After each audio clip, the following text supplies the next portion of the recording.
Hello ladies and gentlemen of YouTube again, my name is Marcus Jones and welcome to part 2 of my playthrough of Crash Bandicoot 1 on Crash Bandicoot the Sane Trilogy. In the last part we beat Insanity Beach, Jungle Rollers and the Great Gates. Now we're going to be taking on level 4, Boulders.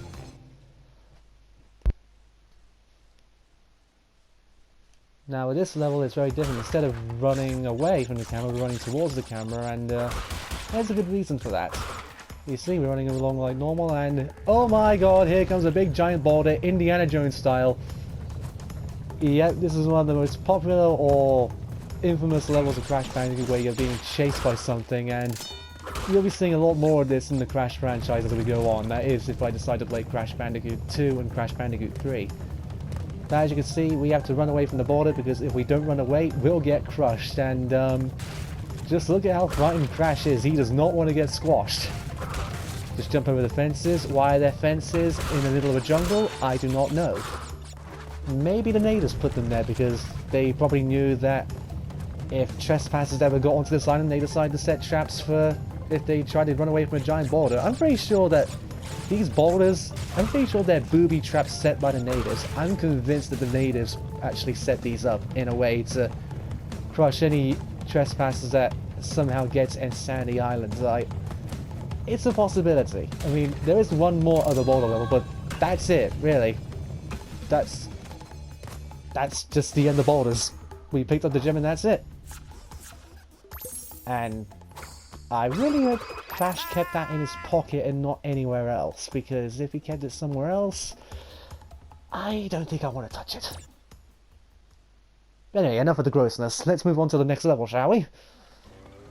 And that next level is called Upstream. And this is the first of the 2 river levels. So as you can see, we have to traverse up a river now. Smashing up boxes and avoiding the piranhas that go nom nom nom nom nom nom when they jump out of the water. Yeah. You know, those piranhas actually remind me of a story that I wrote with my mother one time. It was called The Legend of the Golden Coconut, and there was this one part in that story where Crash, Coco, and the character that we made up had to go up this river, and they had to avoid like these piranhas that jump out of the water, and they made the exact same sound as the piranhas do here. They go nom nom nom nom nom nom nom. Also, watch out for the plants. If you stay on them for too long, you will get eaten. And you see those platforms there? We don't have the gem for that yet, but beneath this log here, there's actually a hidden box, and we can't get to that box yet because we don't have the gem to make those platforms appear. But here we are, the third Torna icon, and this is the third Torna bonus level. All you gotta do is just smash these crates, very easy to do. And yeah, it's... Well, you might have noticed that I did not start this level with Aku Aku, bye-bye Torna. But the only reason I didn't start is because for some reason, when you start off in the Boulders level, for some reason in the remake, they decide to take Aku Aku away from you if you enter like the Boulder levels or another type of level that we'll see later on.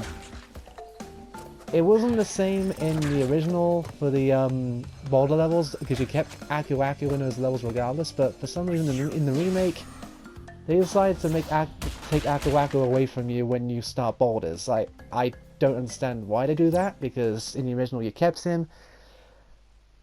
It's weird, it's a questionable design choice, but what can you do? I do not work at Vicarious Visions. Anyway, here's the first boss of the game, Papu Papu.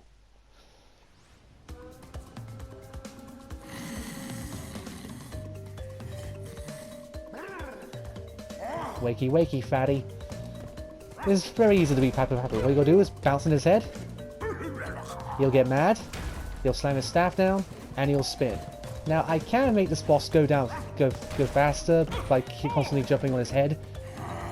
But since this is a Let's Play, I have to sort of show what he does, and you're currently seeing what he's doing right now. He's just spinning around, and eventually he'll slam down at you with his staff, and you gotta get out of the way, and when he does that, you're free to hit him. But as you can see right here, I can still hit him when he's still spinning around, so if you're ballsy, you can actually still try to hit him whilst he's spinning. So yeah, it's a very easy boss. It's the first boss of the game, of the first Crash game, so generally first bosses in games, unless you're playing Mega Man, are fairly easy. So that's Papu Papu, folks. Kind of pathetic, but he's the first boss, so I have to go easy on him. And that'll be the end for part 2, but before we go, here's something special that they added in the remakes, which I really glad that they did, because she's my favourite character in the entire Crash Bandicoot series. It's Coco Bandicoot. They've made Coco Bandicoot playable in every single Crash game in this collection. Crash Bandicoot 1, Crash 2, Crash 3. Even though she was playable in Crash 3 in certain levels, she's fully playable here. You can play as her in every single platforming level, except for bosses and certain levels, which kind of annoys me a little bit. When we get to Crash 3, I'll go into more detail about that, but I'm just happy that she's sort of playable in this game regardless. Like, you can play as Coco in any of these levels, well, apart from the bosses, like I just said earlier, but yeah. And when we start part 3, I'll be doing Rolling Stones as Coco. But then I'll be going back to Crash to finish off this island and finish until we finish the second boss, where I'll go back to Coco, where I'll play as her again for more levels until I get to the last boss of the second island. So that's the plan. Anyway, I hope you enjoyed the second part. I'll see you guys in part 3. Let me know what you think in the comment below, and I'll see you next time.